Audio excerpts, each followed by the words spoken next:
El tema de hoy es El libro de Éxodo, parte 12. Estamos aquí en el libro del Éxodo, y aquí a partir de Éxodo capítulo 33, el Señor está coordinando varios problemas.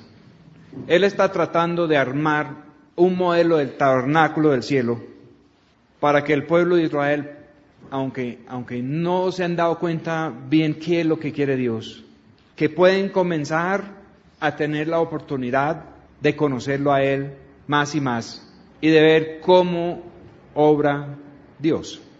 Ya han habido muchos problemas. Moisés se demoró 40 días y 40 noches trayendo los 10 mandamientos, porque el pueblo había dicho que no querían escuchar más la voz de Dios, querían que Moisés fuera allá a ver qué es lo que él quería y que volviera Moisés y que les dijera y que ellos lo iban a cumplir.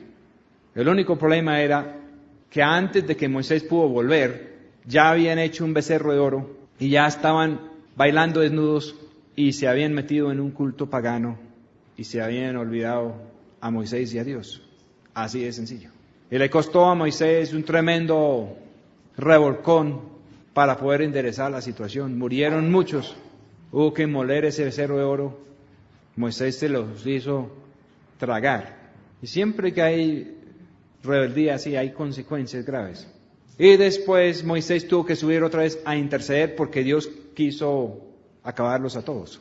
Y hay una parte aquí donde Moisés dice a Dios que si no le va a escuchar a no destruir el pueblo, que entonces Moisés quiere que Dios lo borre del libro que está escribiendo. Y Dios le contesta de que solamente borra los que pecan contra él.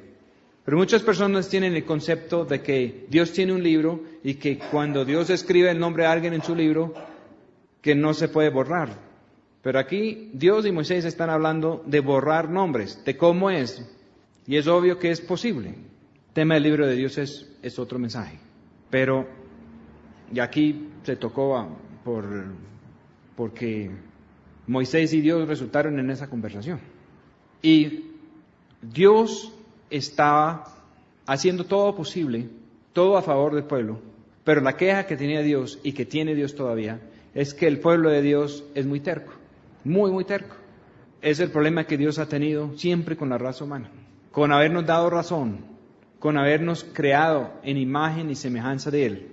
Tenemos la posibilidad de tomar decisiones, así como Dios los toma. Tenemos voluntad, así como lo tiene Dios. Lo que pasa es que nuestra voluntad es mucho más, en una escala mucho más pequeña. Nosotros podemos decidir sobre nosotros y nuestros hechos pueden tener consecuencias que pueden afectar a otras personas, pero las decisiones de Dios afectan toda la creación, todo el universo. Y Dios ha decidido hacer las cosas con nosotros en pequeña escala, y Él dice que el que es fiel con lo poco, recibirá entonces más.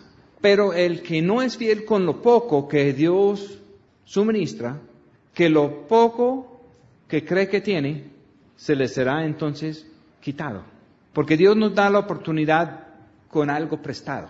Dios nos da la oportunidad de ver cómo nos vamos a comportar con lo que Él llama las cosas corruptas de este mundo. Y Él dice que si nosotros no nos portamos bien con las cosas de aquí que son pasajeros y que no van a perdurar, que entonces ¿quién va a entregar las verdaderas riquezas a las personas que no son fieles ni confiables, aun con las cosas que son pasajeras? Entonces aquí en esta parte del Éxodo, Dios les mandó a hacer un tabernáculo y lo mandó a hacer con materiales costosos. Y ellos de libre voluntad ofrendaban oro, plata, bronce, toda clase de piedras preciosas, también lino, pieles de cabras y otras cosas para hacer las cortinas, los velos y la cubierta del tabernáculo.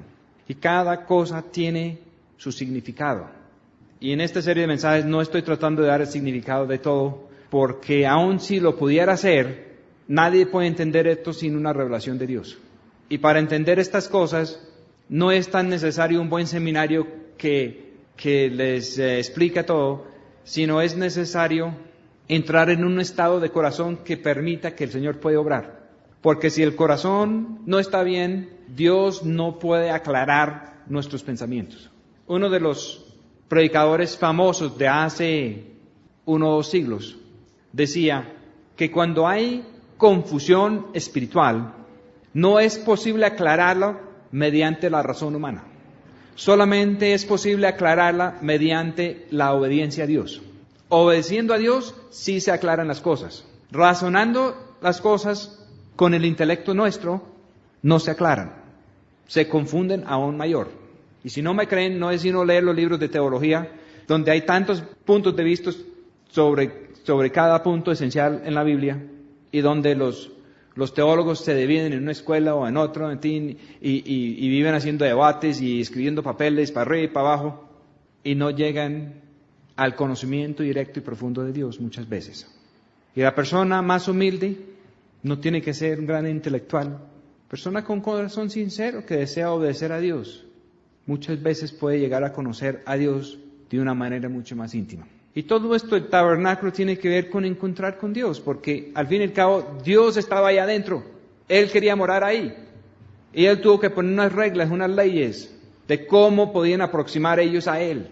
Y cada nada dice, hacer tal cosa así, para no morir. Es una buena razón, ¿cierto? Porque lo de Dios no es un juego. Y no es posible llegar en la voluntad de nosotros, en la vida de nosotros, llenos de corrupción, llenos de problemas, llenos de engaños, llenos de hipocresía, y pensar que podemos llegar a la presencia de Dios y coger las cosas importantes y sublimes de Dios y que nos va a soltar a hacer lo que nos venga en gana con eso. Eso no es así. El Señor tiene muchos deseos de tener unos hijos responsables que pueden manejar bien las cosas, pero es necesario limpieza y madurez, o si no, Dios no suelta las cosas completas. Dios le entregó los 10 mandamientos en 2 tablas de piedra, y en el afán y en el desespero de encontrar el pueblo con el becerro de oro y lo que estaban haciendo, Moisés botó esas tablas y se quebraron. Claro que el pueblo ya los había quebrado. Y hubo que hacer un segundo viaje. Y Dios le dijo a Moisés de que él tenía que ir solo y él tenía que traer las tablas, pero que Dios los iba a escribir otra vez con el dedo de Dios. Y así fue. Pero esta vez Dios agregó algo que no hubo la primera vez. La segunda vez, y después, si tenemos la forma de continuar estos mensajes, llegaremos algún día, no sé cuándo, al 5.º libro de Moisés, que se llama Deuteronomio. Deuteronomio quiere decir la ley por segunda vez. Cuando la ley fue dada por primera vez, tenían el tabernáculo entre el campamento, la idea era tener la ley ahí al alcance de todos, pero cuando se dio la ley por segunda vez, Dios mandó sacar el testimonio de él de entre el campamento y ponerlo por fuera del campamento. Dios mandó coger las tablas de la ley y no ponerlos ahí delante del pueblo para que todo el mundo fuera a leer, sí, esto es lo que Dios escribió ahí con su propio dedo. No, esas 2 tablas, la segunda vez, fueron colocados en el arca del convenio, y el arca del convenio fue colocado en el lugar santísimo, y el lugar santísimo pudo ser visitado una sola vez al año, y eso haciendo las cosas perfectas por una sola persona, que era el sumo sacerdote. Y toda esa ley era en verbo futuro, no era verbo presente, no era algo que ellos iban a poder hacer, y Dios lo sabía. Lo escribió como una profecía, en verbo futuro. No cometerás adulterio, no cometerás homicidio, etcétera, etcétera. Porque él sabía que iban a tener problemas porque la vida nuestra es corrupta y los deseos nuestros son corruptos y la corrupción avanza. Y estamos en un tiempo ahora que hay pecado y corrupción que sería hasta imaginable, fuera de la imaginación en tiempos de Moisés, porque todo avanza. Entonces el Señor mandó guardar eso y ponerlo en el arca y ponerlo en el lugar santísimo como una gran profecía para decir que después de terminar de 1500 años con el antiguo pacto lo consiguieron porque ellos no querían escuchar personalmente la voz de Dios. No puede que Dios les dijo, les voy a dar un pacto que no va a servir y les voy a hacer que hagan eso por 1500 años. No. Él les dio el pacto que ellos querían y les dejó 1500 años para demostrar que no funcionaba.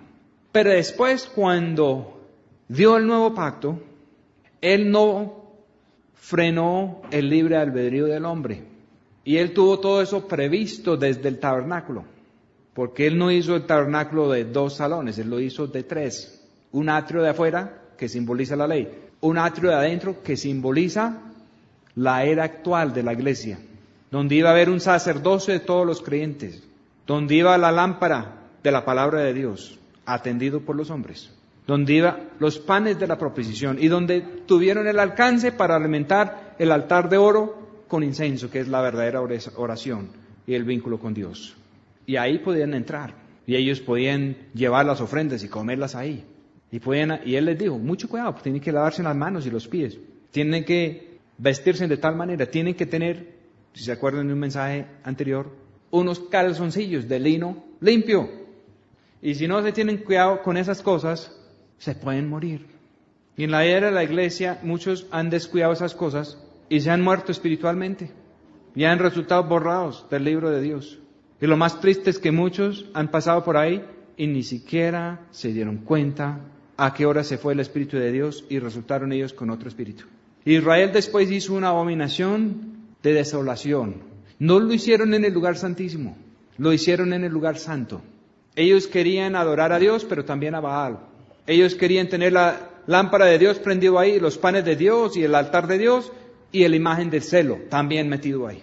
Y cuando insistieron y cuando pusieron muchas abominaciones, pueden leer Ezequiel capítulos 6, 7, 8, 9. Llegó un momento en la cual hubo un gran estruendo. Y dice Ezequiel que él volteó a mirar y que era la bendita gloria de Dios que se levantaba de su lugar y se iba.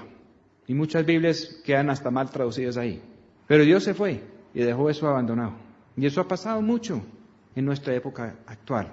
Pero con todo eso es una foto grandísimo diciendo que viene un tiempo de 1000 años cuando se va a hacer el nuevo pacto a la manera de Dios. Y se van a cumplir las cosas. Y va a haber un pueblo de Dios que va a tener verdadera comunión con Dios. Y los mandamientos de Dios se van a cumplir de corazón.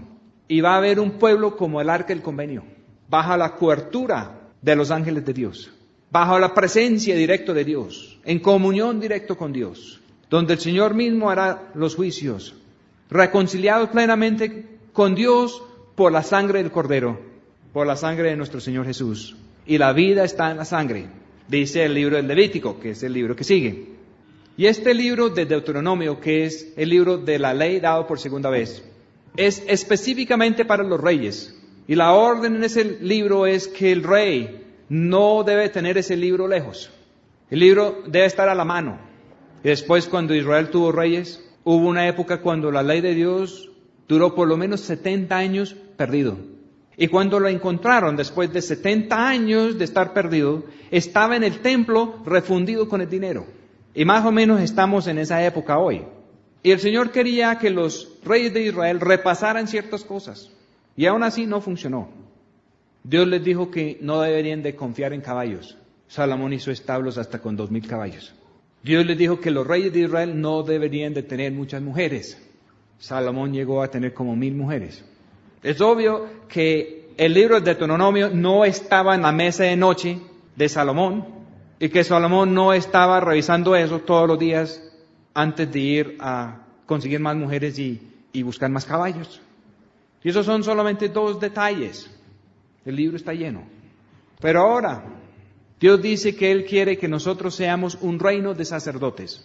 Y la palabra sacerdote viene de la palabra príncipe.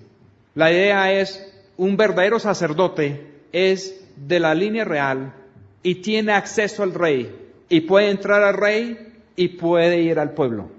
El verdadero sacerdocio es un pueblo que tiene acceso a la presencia de Dios y tiene acceso también al pueblo. Y puede venir con lo del pueblo ante Dios. Y puede ir con lo que dice Dios al pueblo.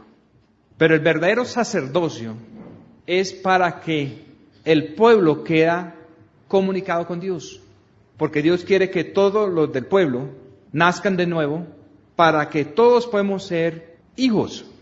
Y la idea de hijos es que esos hijos sean sacerdotes y príncipes, que es la misma cosa para los antiguos. Los traductores cambian las palabras porque ahora tenemos diferentes valores, pero si vamos a los libros de Samuel, donde hablan del rey David, en el original dice que en el reino de David en especial en Primero de Crónicas, dice que en el reino de David, los hijos de David eran los sacerdotes. Pues eso era impensable para la mente judío que tenía sacerdotes levíticos. Impensable también para la mentalidad de los que creen que los clérigos, que los pastores, que los sacerdotes son una categoría aparte que queda insertado entre el pueblo de Dios. Pero en el reino de David, los hijos del rey eran los sacerdotes. Porque David era el prototipo de un nuevo sacerdocio que iba a ser el estilo de Melquisedec. Y la carta a los hebreos dice que nuestro Señor Jesús es sacerdote para siempre según el orden de Melquisedec. Y David alcanzó a ser rey y sacerdote. Y David resultó danzando delante del arca de Dios en traje de sacerdote. Y cogió y armó una carpa en el solar de la casa y fue y metió el arca, desviando de todo lo establecido. Y él pudo hacer eso porque Dios le dijo que lo hiciera. Y en vez de que un sumo sacerdote, hijo de Aarón, fuera una vez al año allá, David entraba allá cuando él quería y hablaba con Dios. Y Dios hablaba con él. Y David recibió los planos para un templo mucho mayor, donde habían muchas lámparas, donde habían muchas mesas, donde habían muchas habitaciones. Y David dice que él consiguió los planos de ese templo mayor. Él dice en su salmo que él los consiguió contemplando la hermosura del Señor. David no estaba en un lugar santo donde solamente escuchaba de pronto de lejos la voz de Dios, de vez en cuando, o de pronto visiones o sueños. David estaba obrando en un ámbito donde él veía a Dios, en ejemplo y en sombra. Pero el Señor quiere dar la ley por segunda vez a una línea de hermanos de nuestro Señor Jesucristo, que van a ser un sacerdocio real, según el orden de Melquisedec. Y Melquisedec quiere decir rey de justicia. Y así es como Él va a poner la verdadera justicia, la justicia de Él en la tierra. Entonces, Él tuvo al pueblo de Israel haciendo una maqueta, haciendo una especie de foto, con oro, con plata, con bronce. Y el material que describe el atrio de afuera es bronce, un altar de bronce, los corchetos y las bases de las cortinas que unían ahí eran de bronce. Pero a medida que se va aproximando al ámbito del lugar santo, comienza a haber plata. Y en esto hay 100 basas de plata, cada uno de un talento, que sostiene ciertas cosas. Y se va de un ambiente donde los muebles son de bronce, donde las bases son de bronce, donde de pronto arriba comienza a haber plata, a un ámbito donde las bases son de plata. Y lo que va más arriba comienza a ser de oro. Y después hay un ámbito donde todo es oro, que simboliza la naturaleza de Dios. Aún la madera del arca, que simboliza a nosotros, es todo recubierto con oro, por dentro y por fuera. Y la ley de Dios está metido adentro. Y la vara de Aarón, que dio almendras, está metido adentro. Y había un maná escondido que está metido adentro. Porque la verdadera justicia de Dios, el verdadero castigo que Dios da a sus hijos es para producir el fruto del Espíritu en ellos. Y el Señor da un maná escondido que es para el momento cuando Él comienza a obrar a la manera de Él. Y todo eso, juntos con las tablas de la ley dadas por segunda vez, está metido en el arca. Y el arca simboliza un pueblo que va a ser del agrado de Dios. Un pueblo que va a estar bajo la vida de Cristo y no bajo la vida de ellos. Habían muchísimos detalles, muchos colores, una obra de recamador, una obra de meter querubines con espada de fuego sobre el velo de adentro. Pero el lugar santo también tenía velo, habían 2 velos. Y un velo es cuando está por dentro del velo se puede ver afuera, pero desde afuera no se puede ver adentro. Los que están en el ámbito del lugar santo pueden ver hacia el ámbito del atrio de afuera, pero los del atrio de afuera no pueden ver el lugar santo. Y desde el lugar santísimo se puede ver todo, pero desde el lugar santo no se puede ver el lugar santísimo. Y hoy en día existen personas con la revelación del atrio de afuera, existen personas con la revelación del atrio de adentro y existen personas con una verdadera revelación del Señor. Y los que están afuera no pueden ver para adentro, los que están adentro sí pueden ver para afuera. Y si el Señor no nos entra y no nos abre los ojos, no podemos ver. Había un rey de Israel que quiso entrar al lugar santo y fue y se metió pensando que era el rey y salió con lepra y tuvo que vivir aislado el resto de su vida. Y era un rey que había sido uno de los reyes más o menos buenos, el rey Urías. Y es una lección muy grande, porque para entrar en el lugar santo hay que nacer sacerdote. Si no nace sacerdote, no puede entrar. Pero para llegar al lugar santísimo, tiene que ser no solamente nacido de nuevo, sino que tiene que ser bajo la sangre, bajo la vida, en unión con nuestro Señor Jesucristo, porque Él es el único que tiene acceso ahí. Pero Él abrió el camino para que nosotros podamos entrar también, pero en la vida de Él, no en la vida de nosotros.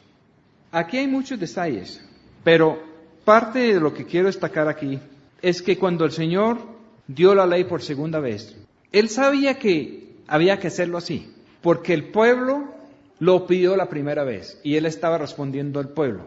Ellos dijeron, no podemos más. Si escuchamos más esta voz, nos vamos a morir. Vaya Moisés y mira a ver qué es lo que quiere y venga y nos cuenta.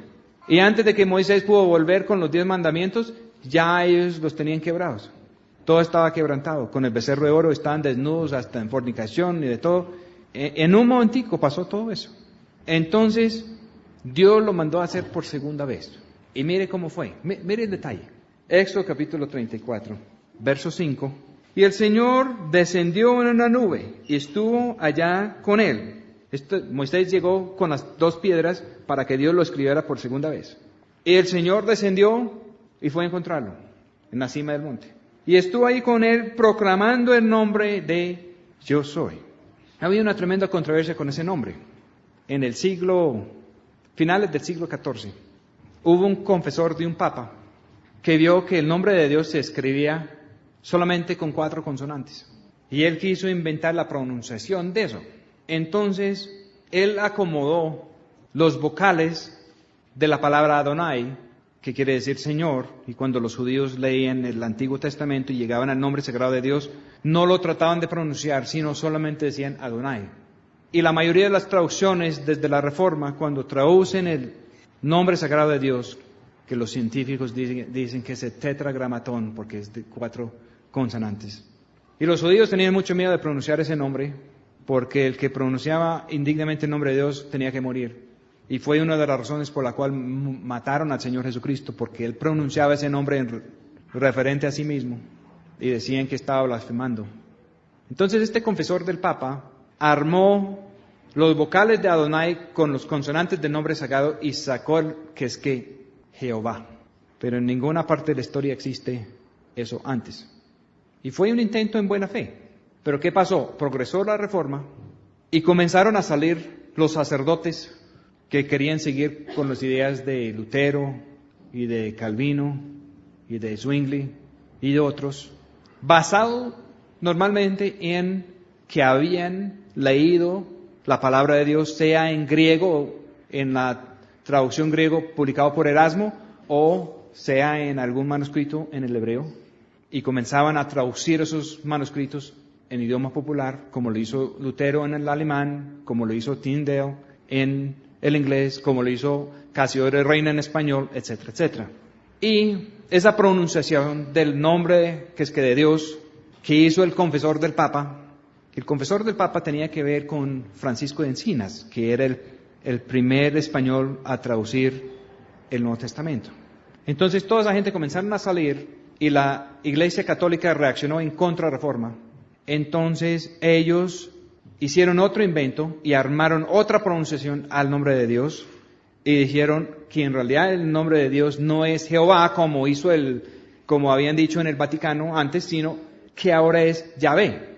Y comenzaron a decir que las Biblias que dicen Jehová entonces no son auténticas. Pero examinando bien la historia, a mí me parece que Jehová tampoco es auténtico. Entonces se comienza una confusión sobre la otra. Y ahora las Biblias católicas dicen Yahvé y las Biblias evangélicos o protestantes en español dicen Jehová.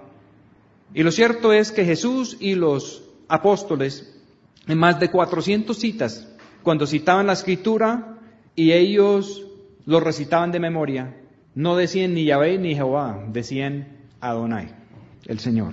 El mismo Señor Jesús, en casi 70 citas, lo hace así.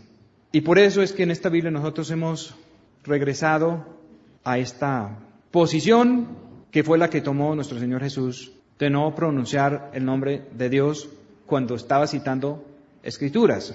Pero en el Nuevo Testamento de la Escritura hay varias ocasiones memorables cuando el Señor sí nombró el nombre sagrado de Dios. Y cuando lo hizo, Él no dijo Jehová, Él no dijo Yahvé, ni el equivalente. Él dijo yo soy. Y el significado, como fuera que lo hubieran pronunciado desde días de Moisés, cuando esto comenzó, en la zarza que ardía, cuando Dios dijo a Moisés, yo soy el que soy, y eso es mi nombre. Y ese es el nombre que comenzaron después a escribir con solo los consonantes. Y Dios es, porque Él es la única fuente de existencia. Si nosotros existimos es porque Él nos dio el aliento de vida. La Biblia dice que en la muerte que el cuerpo regresa al polvo de la tierra. Que el alma puede tener varias opciones, pero que el espíritu o el aliento de vida regresa a Dios. ¿Qué pasó con nuestro Señor Jesús? Él comenzó a meterse en problemas con la clase religiosa cuando en medio de una discusión Él dijo, antes de Abraham yo soy.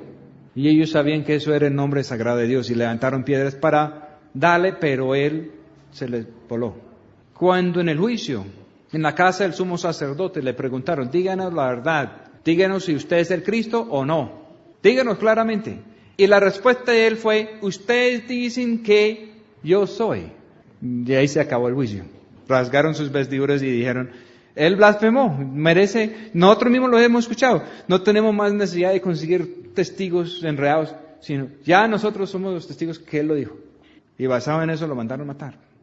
Mire lo que dijo Dios cuando dio la ley por segunda vez. Y pasando el Señor por delante de él, el Señor no estaba estático, el Señor estaba pasando por delante de Moisés. Y mientras que Dios pasaba y Moisés estaba ahí, proclamó, yo soy el Señor. Y aquí nosotros siguiendo la tradición que avaló nuestro Señor de cómo escribían, Señor en mayúsculas es el mismo nombre yo soy. Pero para dar el verdadero sentido también a veces ponemos el yo soy, como está aquí. Yo soy el Señor, yo soy fuerte, misericordioso, lleno de gracia, tardo para la ira y grande en misericordia y verdad. Estamos en Éxodo 34, verso 6.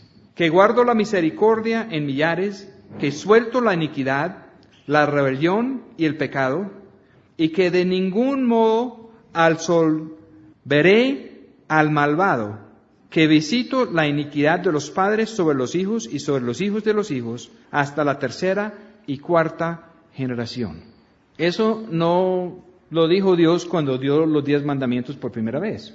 Cuando los dio por segunda vez, Él dio una descripción de lo que Él es, de lo que es el nombre, de lo que es la naturaleza de Él. Porque si nosotros queremos cumplir con la ley de Dios, no la podemos hacer en la naturaleza de nosotros. La naturaleza de nosotros está escrito en Génesis, donde Dios dice que Él vio que los hombres tuvieron malas intenciones y que la intención de ellos era solamente hacer el mal todo el tiempo y que Dios se arrepintió de haberlos creado. Eso es la naturaleza de nosotros. Y Dios no está tratando de reparar la naturaleza de nosotros. El plan de Dios es matar la naturaleza de nosotros poniendo la naturaleza de Él. Él siembra la naturaleza de Él en nosotros si nosotros queremos recibirlo cuando Él viene a ofrecernos el Evangelio. Y después es cuestión de consentimiento. ¿Quién vamos a consentir? ¿Él o nosotros? Uno de los dos va a quedar y uno de los dos va a tener que dar lugar al otro. Así como los pastores de ovejas eran abominación a los egipcios y los egipcios eran abominación a los pastores de ovejas. No era posible tener las dos cosas juntos. El pueblo de Israel tuvo que quedar en un sitio aparte y los egipcios en otra parte. Y los unos tenían que comer allá y los otros aquí. No era posible revolver la cosa. Y si nosotros vamos a consentir a la vida del Señor Jesús, entonces no podemos consentir a la vida de Adán en nosotros. Y si consentimos a la vida de Adán, no podemos consentir a la vida del Señor Jesús. No es posible servir a dos amos.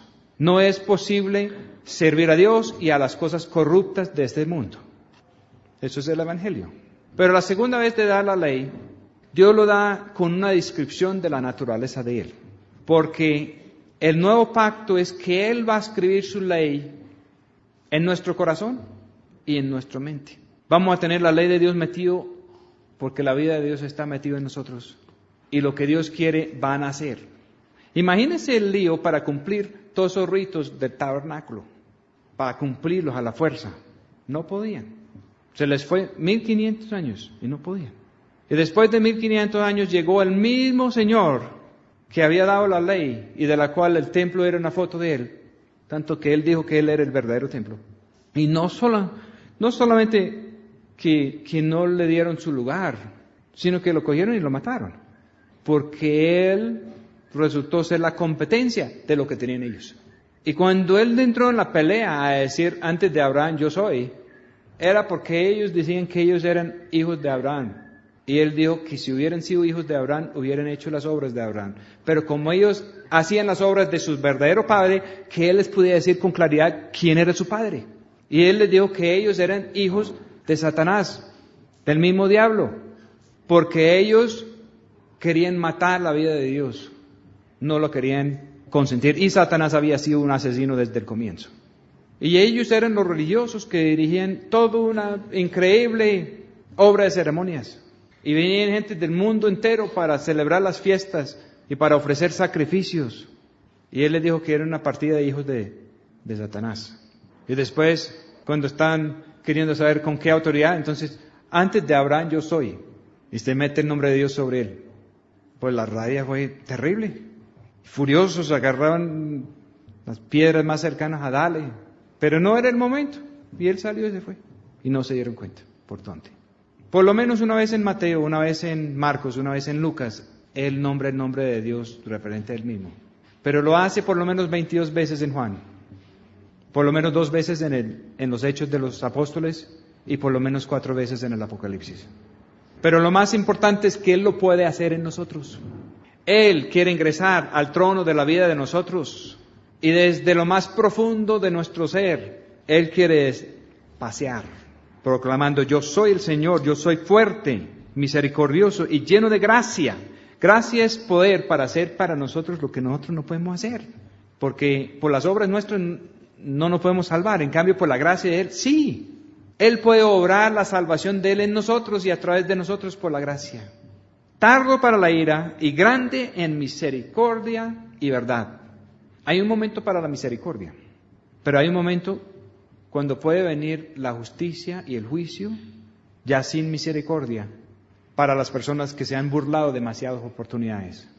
Y la ciudad religiosa de los judíos que mataron al Señor alcanzó a durar más o menos unos 37 años más. Y se les cayó la cuchilla y todo se acabó. Y el Señor utiliza eso como foto de cómo va a terminar esta era de la iglesia. Que hay unos que van a terminar bien. Va a volver el Señor y dice que los que han estado suministrando el verdadero alimento a la casa de Él, atendiendo a los siervos de Él, les va a ir muy bien. Que el Señor va a coger esos siervos y los va a poner a cargo de todo. Pero los que se están portando mal en la casa del Señor, los que están ebrios, los que están golpeando a los siervos, los que están mal manejando los recursos, el Señor dice que cuando Él viene los va a acabar, que no les va a dar más oportunidades, que hasta ahí llegan, porque lo están representando mal. Que guardo la misericordia en millares. Unos han traducido esto que en 1000 generaciones. Es posible, pero la palabra para generación no estaba aquí. Dice en millares. Lo que quiere decir es que cuando las cosas van bien, lo que el Señor quiere hacer y el aumento no tiene fin. Cuando Él entra y los endereza. Hay personas que quieren saber cómo romper la maldición que viene desde el pasado. Y hay familias que tienen maldición por mala herencia genética, que son a más riesgo de cáncer o quién sabe qué enfermedad. Hay otras personas que tienen una maldición que viene de ciertos pecados y ciertas consecuencias y ciertas tragedias. Y la solución de esto es el madero, es la muerte al hombre viejo. Porque cuando todo comienza nuevo en el Señor Jesús, el futuro no tiene límites. Dios dice que el pecado alcanza a afectar la 3ª y la 4ª generación. Y eso es verdad. Pero la vida del Señor Jesús dice que guarda la misericordia en millares, que suelto la iniquidad, la rebelión y el pecado, y que de ningún modo absolveré al malvado. El Señor, la gracia de Él no es para decir al hombre natural que está bien cuando no está bien. Eso no es la gracia de Dios. La gracia de Dios es el poder de Dios para cambiar la cosa, para poner la naturaleza de Dios en nosotros y de darnos las fuerzas para ganar la batalla y para que nosotros podamos tener un corazón limpio. Noten esto, la parte de nosotros que Dios quiere perfeccionar primero no es ni siquiera nuestra mente. Por eso estas personas que dicen que la guerra espiritual está en la mente, yo pienso que eso no es así porque la Biblia no lo describe así. La guerra está en el corazón. Y si el Señor domina el corazón, la mente sigue y entra en orden de Dios. Pero si el Señor no domina el corazón, si nosotros no permitimos que el Espíritu de Dios entre a limpiar nuestro corazón, podemos seguir con nuestra razón y con nuestro intelecto, tratando de tapar y explicar los fracasos de la carne, y nunca vamos a salir a la victoria. Se puede inventar esquemas de teología y para arriba y para abajo, pero la verdadera revelación de Dios viene desde el corazón, porque Él viene a morar en nuestro corazón. Y las personas que para Dios han sido perfectos de corazón. De corazón han deseado la vida de Dios y no la nuestra, no la de ellos. David era un hombre de corazón para Dios. David tuvo problemas, pero la Biblia dice que David tuvo un corazón perfecto. Noé era un hombre único en sus generaciones. Job era un hombre perfecto para Dios. En el Sermón de la Montaña el Señor dice que quiere que seamos perfectos, así como nuestro Padre Celestial es perfecto. Y el Señor no nos va a dar una orden que es imposible. Es imposible para nosotros, pero no es imposible para Él. Dios puede poner un corazón perfecto en nosotros porque el corazón que Él quiere poner en nosotros es el de Él. Él quiere sacar el de nosotros, que es como una piedra, y poner el de Él, que es de carne, que es tierno, que es sensible. Y este tabernáculo es una foto de eso. Habla de llegar al altar, habla de cómo manejar el sacrificio, habla de cómo llegar al lugar santo. Hay que nacer sacerdote. Los sacerdotes tenían que vivirse lavando, tenían que vivir preocupados por la limpieza. Y el Señor quiere que nosotros tengamos la misma preocupación por la limpieza. Él quiere que nosotros estemos ante la tarea que Él nos pone con mucho cuidado, de no permitir la corrupción por ninguna parte. Aún después de tener la cobertura del Espíritu de Él, estar de cuidado, lavar las manos, lavar los pies, lavar todo lo que vamos a usar. No permitir nada corrupto en el lugar santo. Pero el lugar santo después se llenó de corrupción y hubo hasta abominación y Dios se fue. Y eso es lo que ha pasado en repetidas ocasiones, en muchísimos grupos, cuando se descuida la limpieza. Nosotros no somos los jueces, nosotros no somos los que podemos efectuar la limpieza en la vida de otro. Pero el Señor sí es, y Él sí lo puede hacer. Y Él lo quiere hacer en nosotros, y Él quiere fluir a través de nosotros, y tocar los unos a los otros. Y Él quiere un pueblo que pueda entrar en el lugar santísimo, y cumplir el pacto, el nuevo pacto, de un pueblo de Dios que va a tener la justicia de Dios por dentro, la provisión de Dios por dentro, y la ley de Dios por dentro, así como estuvo el arca del convenio metido en lugar santísimo. Después de muchos detalles más, después de hablar de que Dios puso sabiduría en las personas que iban a hacer ese tabernáculo, y que todos los sabios de corazón participaban en eso. Habían mujeres que participaron, y habían hombres que participaron. Todos participaron, pero los que eran sabios de corazón. Sabios de corazón son los que tienen a Dios en el corazón, porque la verdadera sabiduría es Él.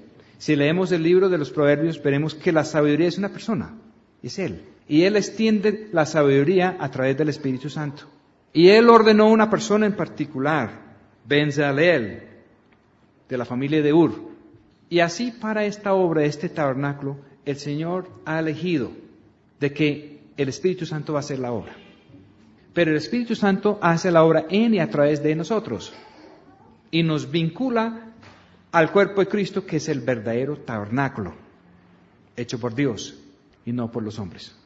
Todo lo que ellos hicieron, y todo cumplió la orden, porque Dios dio la sabiduría, y dice que Dios hasta dio la capacidad a ellos para que ellos podrían hasta inventar, hasta crear cosas nuevas, porque Dios es creador, y cuando Él pone su imagen y semejanza, su vida en nosotros resultamos siendo creativos también, porque eso es parte de la naturaleza de Dios.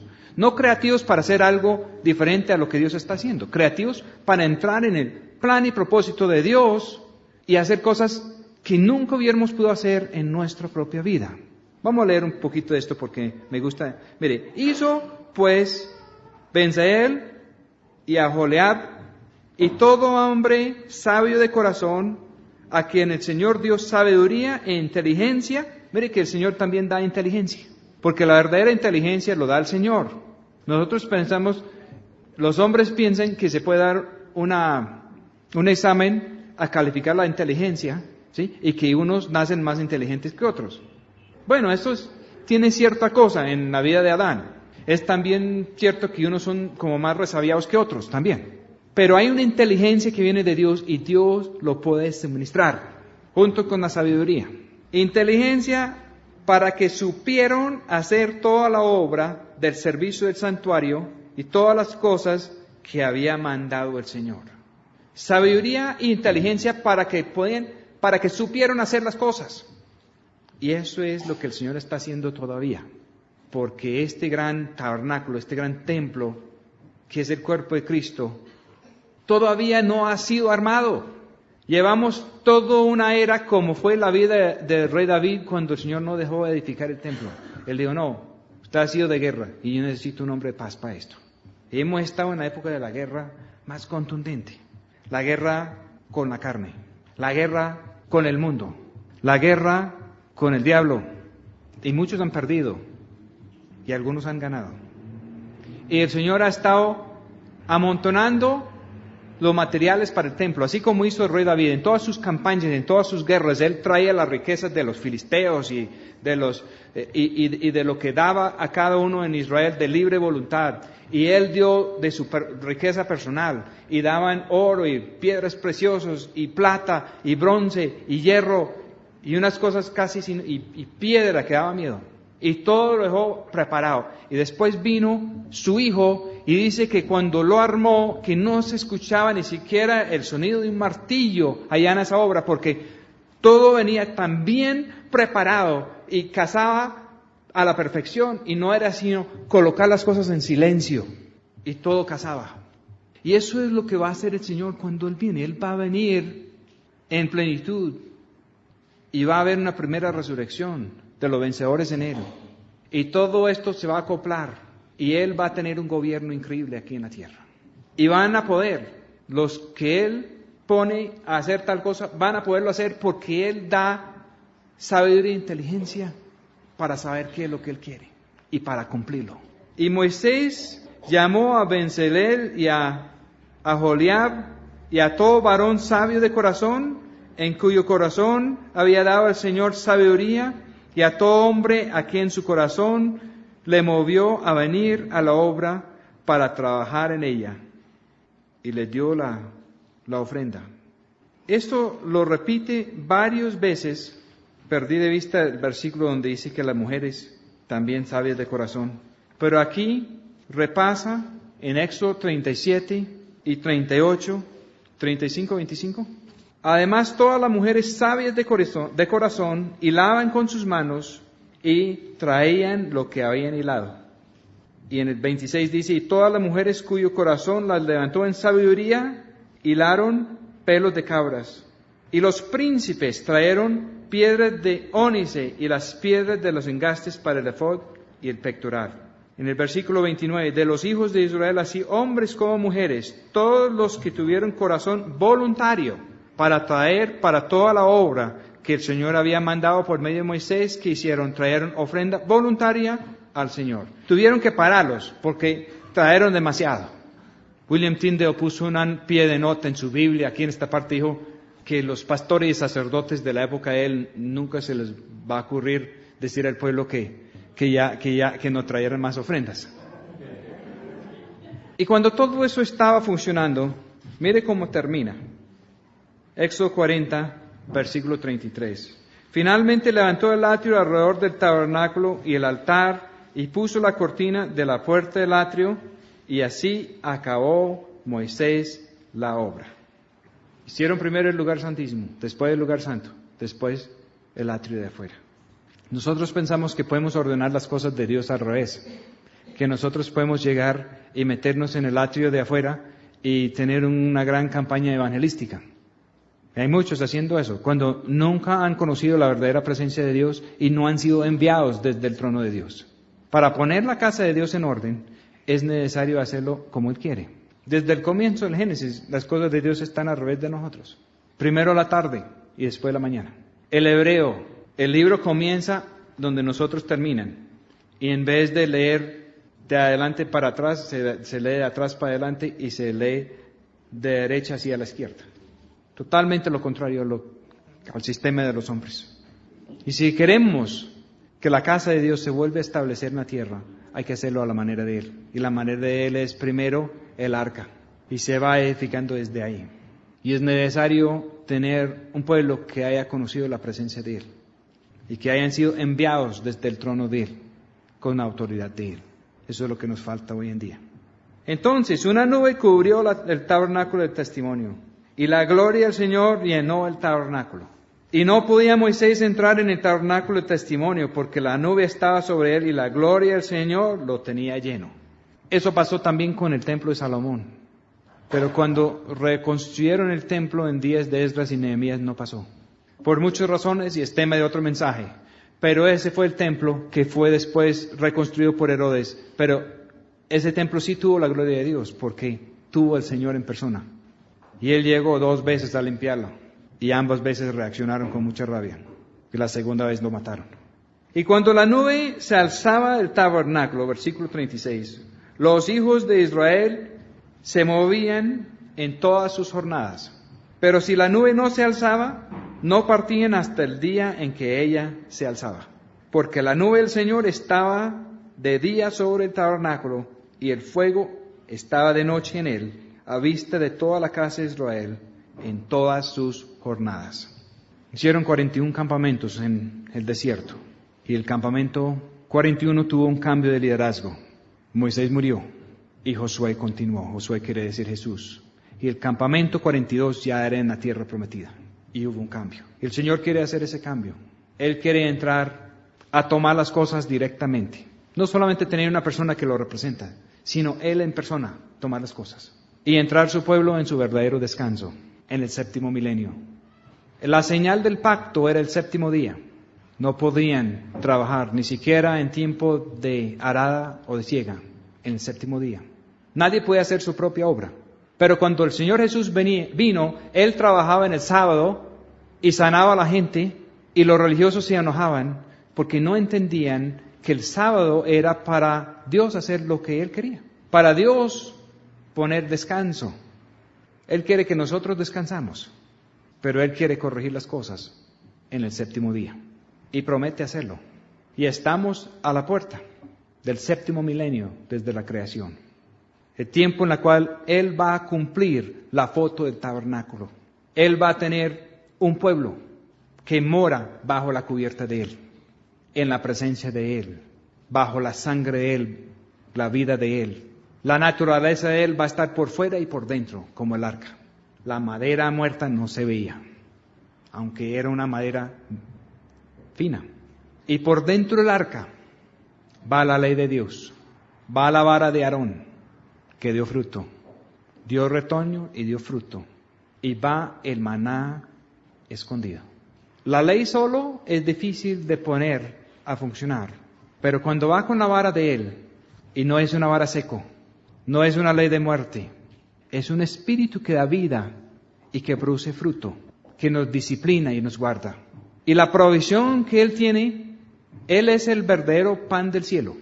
Belén quiere decir el sitio desde donde se hace o desde donde viene el pan. Y Él nació en Belén. La sangre se aplica por encima en el asiento, no de misericordia, el asiento es de reconciliación. El asiento ahí es para conformarnos a nosotros a la vida de Cristo. Hasta que podemos decir con Pablo, ya no vivo yo, mas Cristo vive en mí. Y que la vida que vivimos ahora no es la nuestra, no es la vida que teníamos antes. Porque los deseos, la motivación ha cambiado. Porque ahora tenemos corazón perfecto. El corazón de nosotros no es perfecto, es perverso. Pero Él promete cambiarnos de corazón. La vida de nosotros, representado por la sangre de nosotros, tiene problemas. Pero la vida de Él, representado por la sangre de Él, no tiene problemas. Él quiere meternos a nosotros en la vida de Él. Es el secreto del lugar santísimo. El profeta Ezequiel tuvo otra foto de esto. Él vio, a partir del capítulo 40, un templo distinto. Un templo donde no había arca del convenio. Un templo donde no había velo entre un lugar santo y un lugar santísimo. Un templo donde solamente había lo de adentro y lo de afuera. Un templo que era más grande por dentro que por fuera. Un templo donde cuando se entraba y subía los niveles que las cosas se abrían y ventanas y recámaras y más y más y más. Un templo donde el río de Dios nacía desde el trono de Dios. Un templo donde Dios eliminó esta posibilidad de unos hombres escondidos detrás de un velo haciendo abominaciones en el lugar santo. Un templo donde habían dos clases de sacerdotes, unos hijos de Sadoc, que se preocupaban por la justicia y podían entrar en la presencia de Dios, y unos sacerdotes que no habían tenido cuidado y que tenían que estar afuera y no podían entrar en la presencia de Dios. Pero si cogemos la foto final, al fin del libro del Apocalipsis, hay una ciudad de Dios que viene como una esposa adornada para su esposo y desciende del cielo, que es la Jerusalén celestial, que la Escritura dice es la madre de todos nosotros, si hemos nacido de nuevo.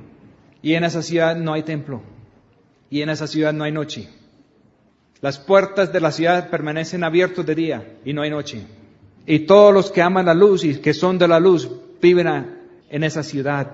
Y hay ciertas personas, y los describe, que están en las tinieblas de afuera, desaparecen en las tinieblas, porque no amaron la luz.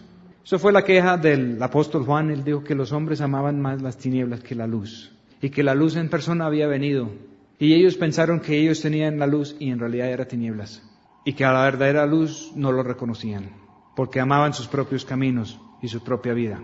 Estamos entrando en una época cuando el Señor va a hacer unos cambios grandísimos, así como hubo cambios cuando vino el Señor por primera vez y lo de la ley y lo del atrio de fuera comenzó a desvanecer, y lo que Dios estaba haciendo era algo nuevo, que quedó destacado en Pentecostés. Y ya había arras del Espíritu, dones del Espíritu. Y los que se querían justificar haciendo las obras de la ley quedaron confrontados, y la cosa se fue por otro lado. Pero el Señor nos va a entrar ahora aún más en la realidad, no en el ámbito de arras del Espíritu, no en el ámbito de dones del Espíritu, sino en el ámbito de la plenitud del Espíritu, en el ámbito de la plenitud de la cosecha, en el ámbito de la plenitud del fruto del Espíritu. Aquí nosotros no hemos enfatizado dones, y la razón por la cual no enfatizo los dones no es que no creo en los dones, sí creo en los dones, pero el Señor es el que da los dones como Él quiere, no yo. Y nosotros podemos pedir cosas buenas del Señor, sí, pero es mejor dejar eso en manos del Señor y que Él nos dé los dones que Él quiere, como quiera. Y más bien preocupámonos por utilizar bien nuestros dones a la manera de Él. Pero aún más, los dones nos salvan. Los que tienen dones son responsables por el uso. Y si hay dones y después no hay fruto, es grave, es muy grave. Porque el que tiene los dones y no tiene el fruto, está en peligro de que el Señor les va a decir, apartados de mí, obradores de maldad. No importa lo que dicen haber hecho en el nombre de Él. Si el fruto no es bueno, el Señor no lo recibe. Los dones son para someterlos otra vez al Señor, para que podamos aprender a utilizarlos a la manera de Él. Y lo que el Señor quiere de verdad, y lo que va a producir el regreso pronto del Señor, es cuando Él ve el fruto que Él está buscando en las vidas de nosotros. Eso es más importante que cualquier otra cosa para Él. Él viene por una esposa como Él la quiere. Y el Padre lo está preparando. Y es verdad que los dones son necesarios y importantes, pero no son el fin. El fin es que la vida de Él y el carácter de Él, la naturaleza de Él, domina nuestro ser, para que Él pueda hallar su contentamiento en nosotros. Yo creo que en el templo de Ezequiel no vieron el arca, porque ya el arca había dejado de ser símbolo. El arca se había convertido ya en un pueblo, en un sacerdocio de Sadoc, de hijos de Sadoc. El plan de Dios es convertir los símbolos en realidad. Y Él quiere que nosotros seamos esa realidad. Vamos a orar. Señor, permita que podamos salir del legalismo, de los símbolos y ver la realidad de la vida suya permeando las vidas nuestras. Amén. Gracia y paz tengáis de Dios Padre nuestro y del Señor Jesús, el Cristo.